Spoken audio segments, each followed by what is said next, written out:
என்னென்ன சொல்கிறான் பாருங்க, கம்பி கட்டுற கதையெல்லாம் சொல்கிறான் அப்படின்னு ஒரு டயலாக் கேள்விப்பட்டிருக்கீங்க. அந்த டயலாக் ஏற்ற மாதிரி ஒரு ஆள் இருக்காங்க வீட்டுக்குள்ளே அப்படின்னா, அது பார்வதி அப்படின்னே வந்து சொல்லலாம். இது எதுக்காக சொல்கிறேன் அப்படின்னு பார்த்தீங்கன்னா, இன்றைக்கான செகண்ட் ப்ரோமோ வந்து வந்திருக்கு. அந்த ப்ரோமோவில் பார்வதி அவர்களும் திவாகர் அவர்களும் ஒன்று சேர்ந்துருக்கிறாங்க. ஓகேங்களா, அதுக்கான காரணம் ஒன்று இருக்குது, அடுத்த வீடியோவில் நான் சொல்கிறேன். இதில் என்னத்தை பற்றி டிஸ்கஸ் பண்ணுறாங்க அப்படின்னு பார்த்தீங்கன்னா, கமருதீன் பற்றி வந்து டிஸ்கஸ் பண்ணுறாங்க.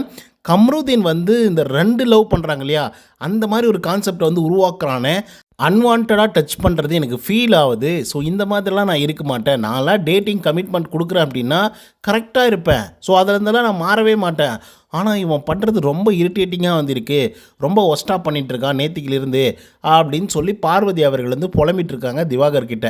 திவாகர் அதுக்கு என்ன சொல்கிறாரு அப்படின்னா, ஏய் வெரி டேஞ்சர்மா, இதெல்லாம் ரொம்ப தப்பாக ப்ரொஜெக்ட் ஆகும், வெரி வெரி டேஞ்சர், பாதுகாப்பே கிடையாது அப்படின்ற லெவலுக்கு திவாகர் அவர்கள் வந்து பார்வதிக்கு வந்து அட்வைஸ் கொடுத்துட்ருக்காப்புல. இதுக்கு பார்வதி என்ன சொல்கிறாங்கன்னா, நீ எனக்கு அண்ணன், நான் உனக்கு தங்கச்சி, தோழர் ஓகேங்களா, அப்படி இருக்கும் பொழுது நீ எப்படி இருக்கணுமோ அப்படி இருக்கணும், ஒன் ஆஃப் டிஸ்டன்ஸில் இருக்கணும், தேவையில்லாமல் பண்ணுறவெல்லாம் வச்சுக்கூடாது அப்படின்னு சொல்லி பார்வதி வந்து திவாகரையும் திட்டுறாங்கன்னு வச்சுக்கோங்க. பட் இதெல்லாம் கரெக்டு தான். தனக்கு ஏதாவது ஒரு பிரச்சனை நடக்குது, குறிப்பாக அப்யூசிவான சில விஷயங்கள்லாம் நடக்குது அப்படின்னா கண்டிப்பாக குரல் கொடுக்கணும், தப்பு கிடையாது.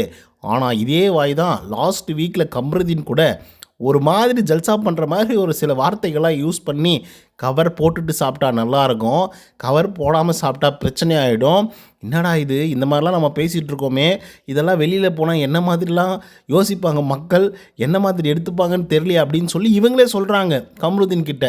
ஸோ அந்த அளவுக்கு கேவலமாக கமருதீன் கிட்ட இவங்க பேசவும் செஞ்சாங்க. இப்போ வந்து கமருதீன் டபுள் கேம் விளையாடுறான், 2 லவ் பண்ணுற மாதிரி ஒரு கான்செப்ட் பண்ணிகிட்ருக்கான், அது நேற்றுலேருந்து பார்த்துட்ருக்கேன், எனக்கு சுத்தமாக பிடிக்கவே இல்லை அப்படிங்கிற மாதிரி பார்வதி வந்து ஃபீல் பண்ணுறாங்க. இந்த அன்வான்ட் டச்சை பற்றியெல்லாம் வந்து பேசுகிறாங்க, இந்த மாதிரிலாம் கமருதீன் வந்து அன்வான்டாக டச் பண்ணுறான் அப்படிங்கிற மாதிரி. நீங்கள் இடம் கொடுக்காமல் அவர் பண்ண போகிறதில்ல, ஓகேங்களா. இந்த ஸ்டேட்மெண்ட்டை நிறைய பேர் நீங்கள் தப்பாக எடுத்துப்பீங்க. அதுக்கான ஒரு விளக்கம் தான் நான் முன்னே சொன்னேன். இவங்க 2 பேரும் ரொம்ப செக்ஷுவலாக சில விஷயத்தை வந்து பேசியிருந்தாங்க. லைவில் பார்த்துருந்தீங்க அப்படின்னா உங்களுக்கு தெரிஞ்சிருக்கும். இப்போ கூட நீங்கள் வீடியோ கிளிப் வந்து போய் பாருங்கள், கண்டிப்பாக கிடைக்கும். ரொம்ப ரொம்ப ஒஸ்ட்டாக பேசினாங்க, டபுள் மீனிங்கில். அதுவும் ஒரு பையன்கிட்ட அவ்வளோ க்ளோஸ்அப்பில் பேச வேண்டிய அவசியமே இல்லை, ஆனால் பேசினாங்க, சரிங்களா. ஸோ அதனால தான் வந்து அந்த ஒரு விஷயத்தை சொல்கிறேன். இன்னொரு பக்கம் அரோரா பக்கம் சுற்றிட்டு இருந்தது இவங்களுக்கு நல்லாவே தெரிஞ்சிருக்கும். அதுக்கப்புறமும் இவங்க இடம் கொடுத்து கம்ருதீனை வந்து வேறு மாதிரி திசை திருப்பி அப்படின்னு கூட நம்ம சொல்லலாம்ல. ஏன்னா கம்ருதீன் அப்படி வந்து பண்ணிகிட்டு இருந்தார் இவங்க கூட வந்து சேர்ந்துக்கிட்டு.